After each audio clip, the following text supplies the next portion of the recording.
میرے بھائیوں، اللہ تبارک و تعالی نے ہماری ہدایت کے لیے حضرت محمد صلی اللہ علیہ وسلم کو مبعوث فرمایا، اور اللہ تبارک و تعالی نے حضرت محمد صلی اللہ علیہ وسلم کو تمام انبیاء کا سردار بنایا،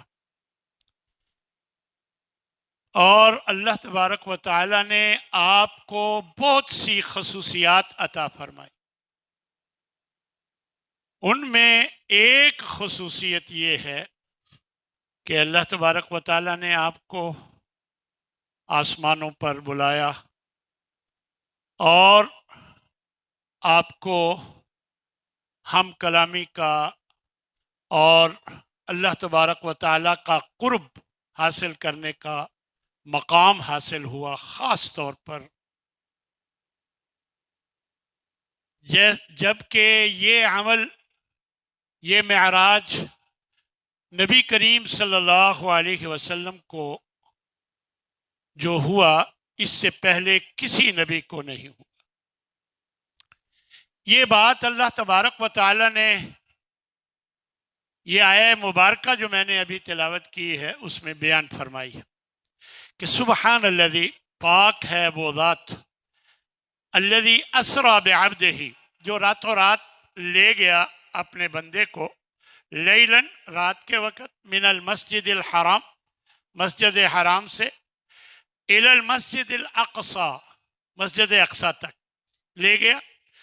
وہ مسجد اقصی الذی بارکنا حولہ، جس کے ارد گرد ہم نے برکتیں نازل فرمائیں۔ کیوں لے گیا؟ لنوریہ من آیاتنا، تاکہ ہم اپنی کچھ نشانیاں انہیں دکھائیں۔ انہ هو السمیع البصیر، بے شک اللہ خوب سننے والا، خوب دیکھنے والا ہے۔ تو میرے بھائیوں، دو لفظ استعمال ہوتے ہیں عربی میں، ایک اسراء اور ایک معراج۔ اسراء سے مراد مسجد حرام سے مسجد اقصی تک جانا، اور اس کا لفظی معنی ہے رات کو لے جانا، کیونکہ یہ رات کو ہوا تو اس لیے اسے اسراء کہا گیا۔ اسراء کہتے ہیں مسجد حرام سے مسجد اقصی تک جانے کو، اور معراج کہتے ہیں مسجد اقصی سے اوپر آسمان کی طرف جانے کو۔ یہ دونوں عمل، اسراء اور معراج، ایک ہی رات میں ہوئے اور جسم اور روح کے ساتھ ہوئے۔ بہت سے لوگوں کا خیال ہے کہ یہ خواب کی بات ہے، یہ خواب کی بات ہے، جبکہ اللہ تبارک و تعالی نے جو الفاظ استعمال فرمائے ہیں وہ خواب کی بات نہیں لگتی، بلکہ جسم اور روح کے ساتھ، کیونکہ اللہ نے ایک تو سبحان الذی فرمایا، یہ تعجب کے لیے استعمال ہوا، تو یہ اتنی بڑی بات تھی جس پر سبحان الذی، پاک ہے وہ ذات، تعجب کے طور پر یہ کہا گیا۔ دوسرا فرمایا کہ بعبدہ، اپنے بندے کو۔ عبد کا لفظ روح اور جسم دونوں پہ ہوتا ہے، اس لیے معلوم ہوتا ہے کہ، اور یقینی طور پر یہ بات ہے کہ جسم اور روح کے ساتھ اللہ تبارک و تعالی نبی صلی اللہ علیہ وسلم کو آسمانوں پر لے گئے۔ اور اگر یہ خواب ہوتا تو مشرکین نے جس انداز میں جھٹلایا وہ اس انداز میں نہ جھٹلاتے۔ تو یہ بات ہمیں سمجھ لینی چاہیے کہ جسم اور روح کے ساتھ یہ ہوا، اللہ کے لیے کچھ مشکل نہیں۔ لوگ ہر بات کو عقل میں پرکھتے، جبکہ اللہ تبارک و تعالی جو چاہے کر سکتا ہے۔ دیکھیں، حضرت آدم کو اللہ نے بغیر ماں باپ کے پیدا کر دیا، حضرت حوا کو حضرت آدم کی پسلی سے پیدا کر دیا، حضرت عیسیٰ کو بغیر باپ کے پیدا کر دیا۔ یہ سب کام اللہ نے کیے، ہم سب جانتے ہیں۔ تو کیا اللہ اپنے نبی کو اپنے پاس بلوا کر اس کو یہ اعزاز نہیں دے سکتا؟ معراج تو میرے بھائیوں، یہ ایک تو پہلی بات اچھی طرح سمجھ لیں کہ یہ جسم اور روح کے ساتھ ہوا معراج آپ صلی اللہ علیہ وسلم کو، اور یہ کوئی خواب کی بات نہیں ہے۔ بہت سے لوگ جو نکتے نکالتے ہیں اور عقل میں ہر چیز کو پرکھتے ہیں، بعض نے یہ بھی کہا کہ جی مسجد حرام سے مسجد اقصی تک لے گیا، اس مسجد اقصی سے مراد مسجد نبوی ہے، اور یہ ہجرت کی طرف اشارہ ہے۔ یعنی یوں معراج کا انکار کرنے کے لیے یہ دلیل بنائی کہ اللہ تعالیٰ نے یہاں ہجرت کا ذکر کیا ہے کہ مسجد حرام سے مسجد اقصی تک لے گیا، یعنی مسجد اقصی سے مراد مسجد نبوی ہے۔ عقل کے اندھوں کو یہ نہیں پتا کہ اس وقت تو مسجد نبوی تھی ہی نہیں، مسجد نبوی تو بنی ہی بعد میں، جب آپ صلی اللہ علیہ وسلم وہاں تشریف لے گئے۔ یہ تو ابھی آپ مکہ میں تھے۔ یہ ہجرت سے اس کے مختلف اقوال ہیں۔ بعض نے کہا کہ 1 سال قبل، ہجرت سے 1 سال قبل یہ معراج ہوا اور ربیع الاول میں، اور بعض کا خیال ہے کہ 8 ماہ قبل یہ رجب میں ہوا، اور بعض کہتے ہیں 6 ماہ قبل، اور بعض کا خیال ہے 11 ماہ قبل۔ یہ فتح الباری میں امام حافظ ابن حجر نے مختلف اقوال بیان کیے۔ البتہ علامہ منصور پوری رحمۃ اللہ علیہ نے 27 رجب لکھا ہے، جس کی وجہ سے سب لوگ یہی سمجھتے ہیں، جبکہ اس کی کوئی دلیل نہیں ہے، یہی سمجھتے ہیں کہ 27 ہی رجب کا تعین کر دیتے ہیں اور سمجھتے ہیں کہ یہی معراج کی رات تھی، اور پھر اسی وجہ سے وہ یہ بدعت، نیکی، عبادت کرنے کی، جاگنے کی، روزہ رکھنے کی، اس کو بھی اسی وجہ سے یہ رائج کیا گیا۔ تو اس میں کوئی حقیقت نہیں۔ میں نے پچھلے جمعے بھی بتایا تھا کہ رجب میں جو روزے رکھے جاتے ہیں ان کی کوئی حقیقت نہیں شریعت میں، یہ خود اپنی طرف سے بنا کر یہ کیے جاتا ہے یہ عمل۔ اور اسی طرح 27 رجب کا جو کی عبادت کی جاتی ہے، اس میں بھی کوئی حقیقت نہیں ہے، کسی شرعی یہ کوئی دلیل موجود نہیں۔ خیر، آپ صلی اللہ علیہ وسلم فرماتے ہیں کہ میں گھر میں سویا ہوا تھا، حضرت جبریل مجھے بیر زمزم پہ لے گئے اور میرا سینہ ناف تک چاک کیا، اور پھر ایک سونے کا تشت لایا گیا اور اس میں ایک پیالہ تھا جو ایمان اور حکمت سے بھرپور تھا، اسے اندر اونڈیل کر، سب صفائی کر کے پھر اسے اندر اونڈیل کر سی دیا گیا۔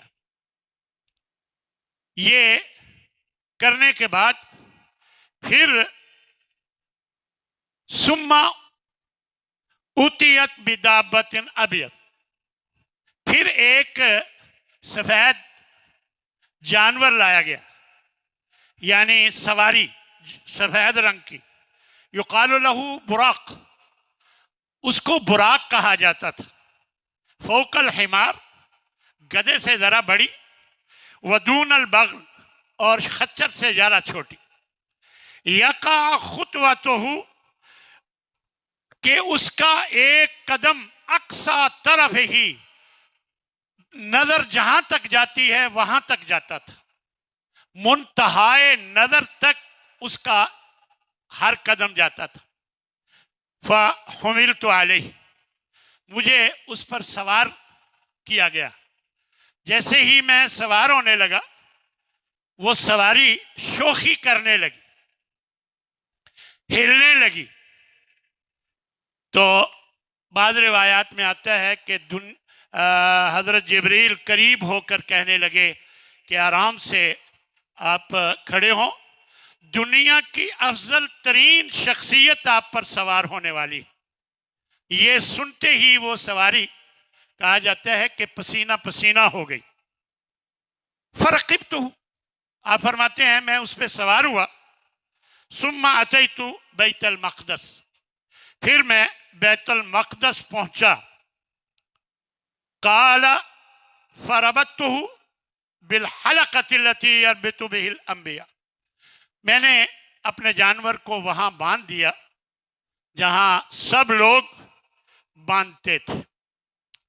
اب مختلف روایات ہیں. ایک روایت میں آپ صلی اللہ علیہ وسلم نے یہ بھی فرمایا کہ میں پہلے کھجوروں کی سرزمین سے ہم گزرے، مجھے بتایا گیا کہ یہ یثرب ہے، مدینہ ہے، اور پھر اس کے بعد بیت اللحم جو حضرت عیسیٰ علیہ السلام کی پیدائش کی جگہ ہے، پھر وہاں سے ہم گزرے، پھر مدین سے گزرے. مجھے بتاتے گئے حضرت جبریل کہ یہ مدین ہے، اور پھر طور سینا سے، اور اس طرح بیت المقدس تک پہنچے. آپ صلی اللہ علیہ وسلم فرماتے ہیں وہاں جب ہم پہنچے تو حضرت جبریل میرے پاس ایک برتن شراب کا اور ایک برتن دودھ کا لائے. فاخترت اللبن، میں نے دودھ کو پکڑ لیا اور اسے پی گیا. اور اس موقع پر حضرت جبریل فرمانے لگے اخترت الفطرت، آپ نے فطرت کو اپنایا ہے، کیونکہ اسلام دین فطرت ہے. بچہ پیدا ہوتے ہی، یعنی دودھ انسانی فطرت میں یہ ڈال دیا گیا ہے. بچہ پیدا ہوتے ہی 2 سال تک دودھ پیتا ہے، تو یہ انسانی فطرت میں ہے، تو آپ نے فطرت کو اپنایا. پھر آپ فرماتے ہیں کہ مجھے حضرت جبریل لے کر گئے آسمانوں کی طرف. یہاں 2 باتیں ہیں، مختلف روایات ہیں، کوئی وضاحت نہیں ہے کہ 2 رکعت نماز آپ نے ادا کی، اوپر جانے سے پہلے ادا کی یا اوپر سے آ کر واپس آنے پر ادا کی. زیادہ تر روایات یہ ہیں کہ یہ جب آپ پہلی مرتبہ پہنچے تو نبی صلی اللہ علیہ وسلم کے استقبال کے لیے اللہ تبارک و تعالیٰ نے تمام انبیاء کو وہاں حاضر کیا ہوا تھا، اور آپ صلی اللہ علیہ وسلم نے 2 رکعت نماز سب کو پڑھائی. حضرت جبریل نے اذان دی. صخرہ ایک جگہ تھی، چٹان، اس پر کھڑے ہو کر، اور جیسے ہی اذان شروع ہوئی اللہ کے فرشتے آسمانوں سے نازل ہونا شروع ہو گئے، پوری فضا بھر گئی. پھر تمام انبیاء صفیں بنائی گئیں، سب انبیاء صفوں میں کھڑے ہو گئے. اب امامت کون کرائے گا، اس کے لیے ہر ایک کی چاہت تھی، لیکن کسی کو جرت نہیں تھی کہ وہ آگے ہو. پھر حضرت جبریل نے آپ صلی اللہ علیہ وسلم کا ہاتھ پکڑ کر آگے کیا کہ انت امام ہو، آپ نے ان کی امامت کرانی ہے. چنانچہ آپ نے 2 رکعات نماز پڑھائی، امامت کرائی، اور پھر اس کے بعد اللہ کے نبی کو حضرت جبریل صلی اللہ علیہ وسلم کو آسمان دنیا تک لے گئے. یہاں پر مختلف روایات ہیں. بعض روایات میں یہ بھی لکھا ہے کہ ایک خوبصورت سیڑھی لائی گئی، اور ایک روایت میں آتا ہے کہ میرا ہاتھ حضرت جبریل نے پکڑا اور مجھے آسمان دنیا تک لے گئے. تو جو بھی صورت تھی، آسمان دنیا تک جب گئے تو حضرت جبریل ہر بار یہ پوچھتے کہ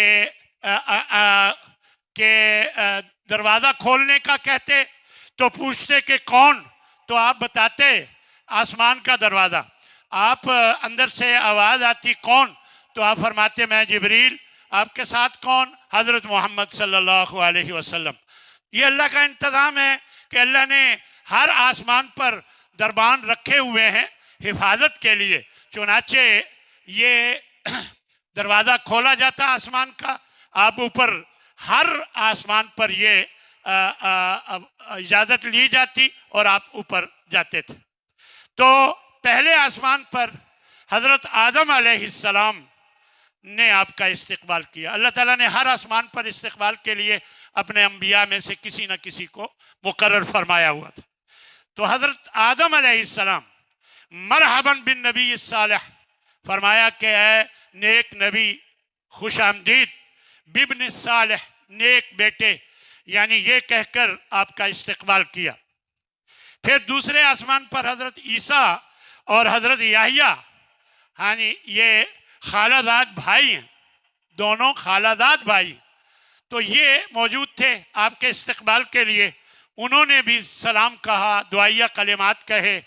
اور پھر تیسرے آسمان پر حضرت یوسف علیہ السلام، اور آپ فرماتے ہیں کہ میں کیا دیکھتا ہوں، وَهُوَ قَدْ أُعْطِيَ شَطْرَ الْحُسْنِ، کہ حسن کا ایک بہت بڑا حصہ حضرت یوسف علیہ السلام کو عطا کیا گیا. انہوں نے بھی کہا مرحبا بن نبی صالح، کہ اے نبی صالح خوش آمدید.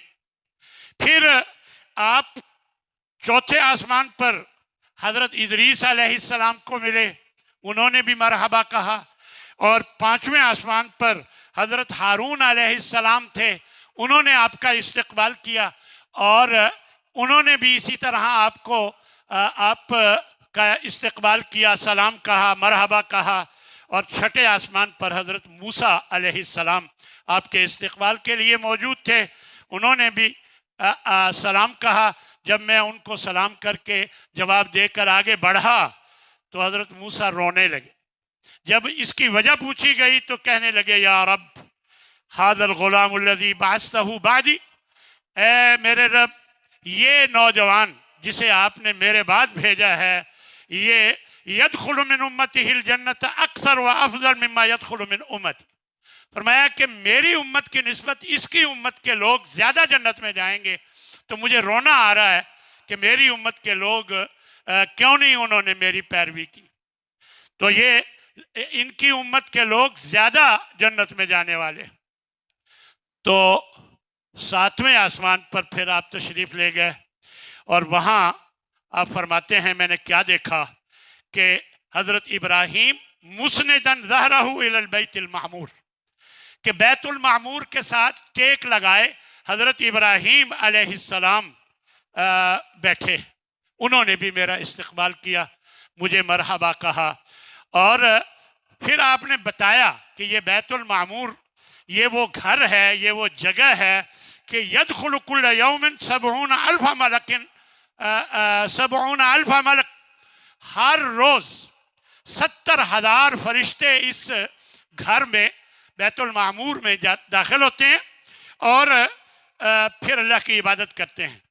جو ایک دفعہ ہو کے آ جاتا ہے پھر اس کی دوبارہ باری قیامت تک نہیں آتی، یعنی اللہ کے اتنے فرشتے. تو یہ بیت المعمور روایات میں آتا ہے کہ خانہ کعبہ کے بالکل اوپر آسمانوں پر، ساتویں آسمان پر یہ ہے جہاں خانہ کعبہ ہے، بالکل اس کے اوپر سیدھا اس کے اوپر جو ہے یہ بیت المعمور. معمور آباد کو کہتے ہیں، یہ آباد گھر ہے. اللہ کی عبادت کرنے کے لیے ہر وقت اس میں فرشتے رہتے ہیں. 70,000 جاتے ہیں، 70,000 اور آ جاتے ہیں. اس طرح یہ آباد گھر ہے، اس لیے اس کو بیت المعمور کہا جاتا ہے. آپ فرماتے ہیں پھر اس موقع پر بھی مجھے دودھ، شہد اور شراب پیش کی گئی. تو پھر میں نے دودھ کو پسند کیا اور حضرت جبریل فرمانے لگے لو اخذت الخمر غوت امتک، اگر تو شراب لے لیتا تو آپ کی امت ساری کی ساری گمراہ ہو جاتی.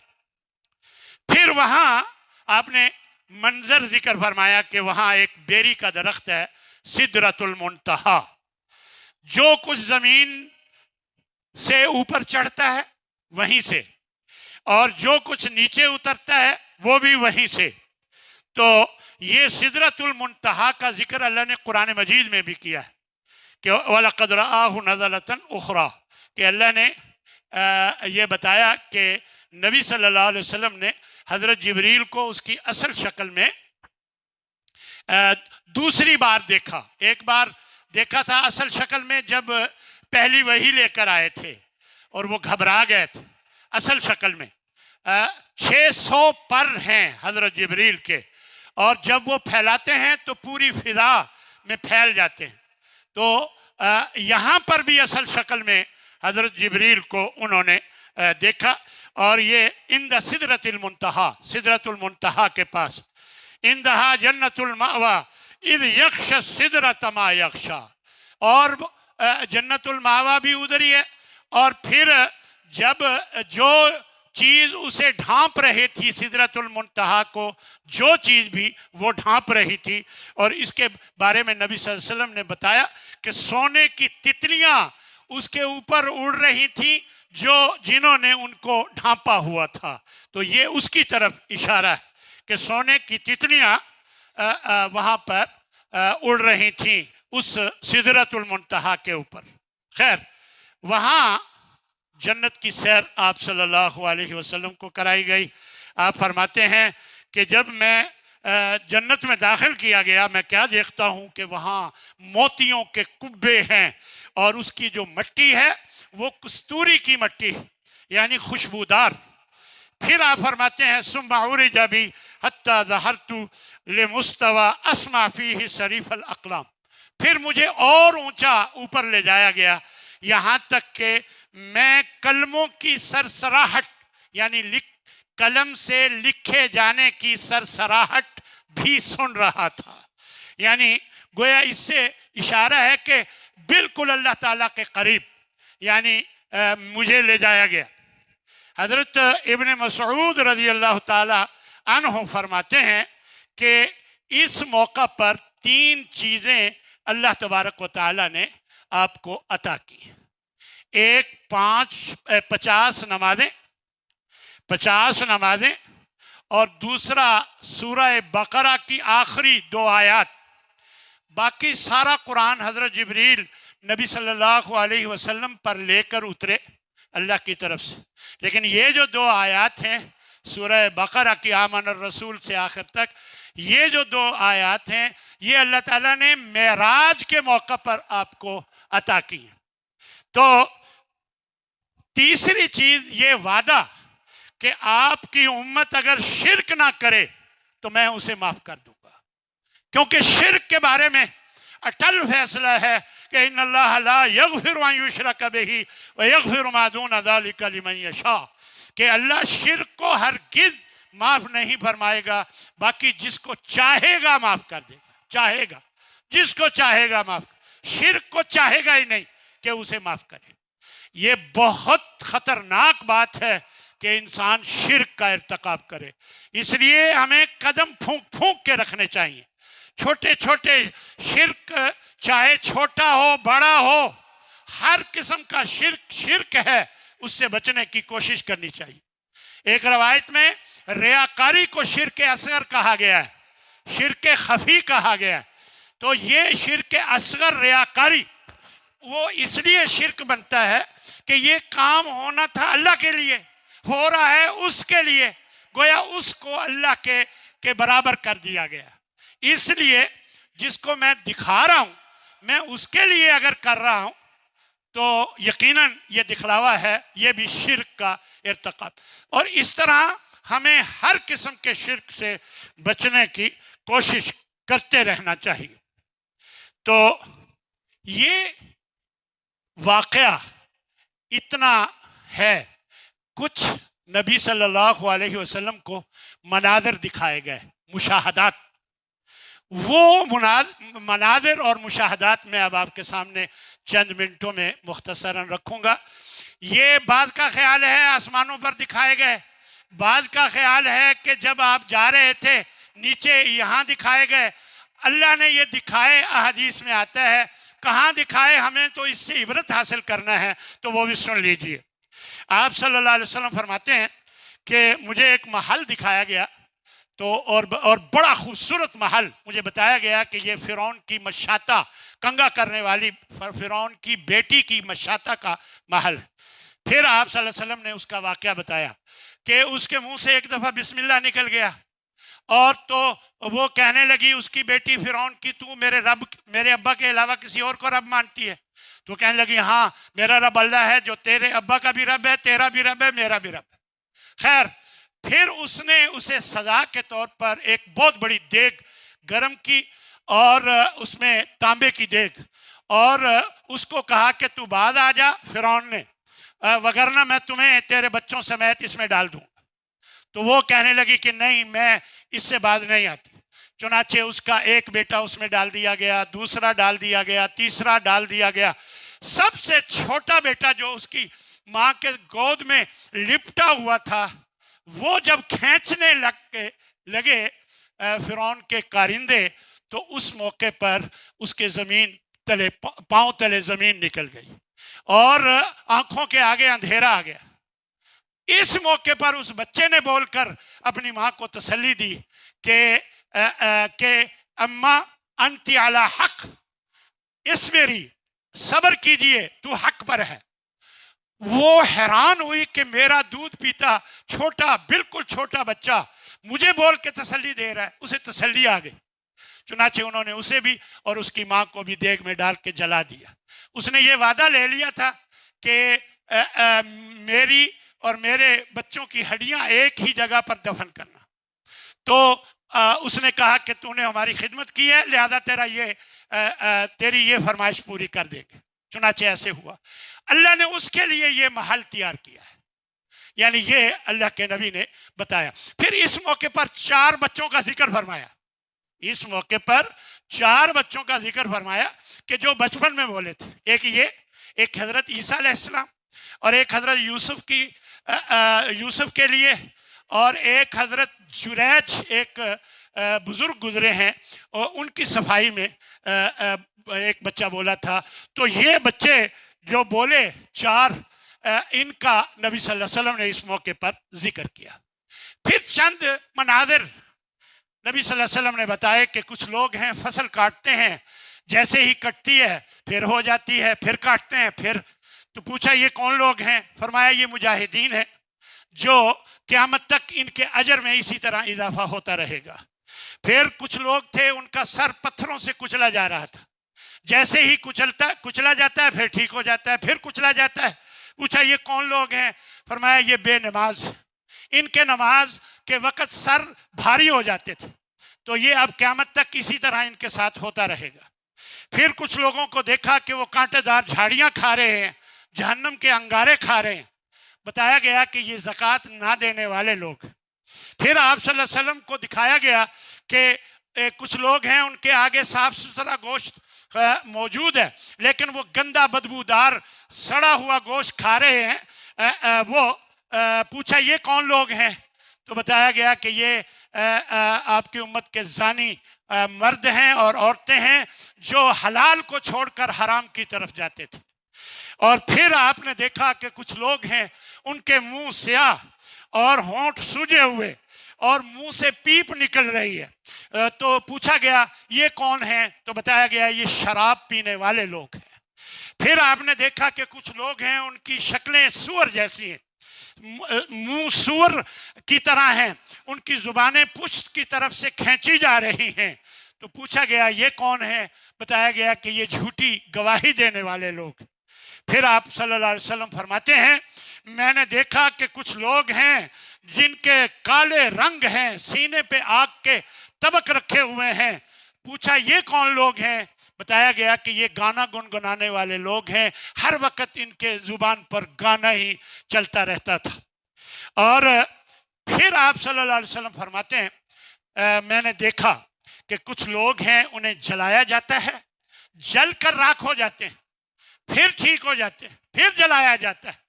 پوچھا یہ کون لوگ ہیں؟ بتایا گیا یہ والدین کے نافرمان ہیں، یہ اپنے والدین کو جلایا کرتے تھے اپنی باتوں سے، اپنے عمل سے، یہ قیامت تک اسی طرح ان کے ساتھ ہوتا رہے گا۔ اور اسی طرح آپ صلی اللہ علیہ وسلم نے فرمایا کہ میں نے دیکھا کہ کچھ لوگ ہیں کہ جن کو 2 بہت بڑے بڑے پتھروں کے درمیان میں رکھ کے پیس دیا جاتا ہے، پھر الگ ہوتے ہیں پتھر، پھر ٹھیک ہو جاتے ہیں، پھر انہیں رکھ کر پیسا جاتا ہے 2 پتھروں کے درمیان میں رکھ کر۔ پوچھا یہ کون لوگ ہیں؟ بتایا گیا کہ یہ متکبر اور غرور کرنے والے، تکبر اور غرور کرنے والے لوگ ہیں۔ پھر آپ صلی اللہ علیہ وسلم فرماتے ہیں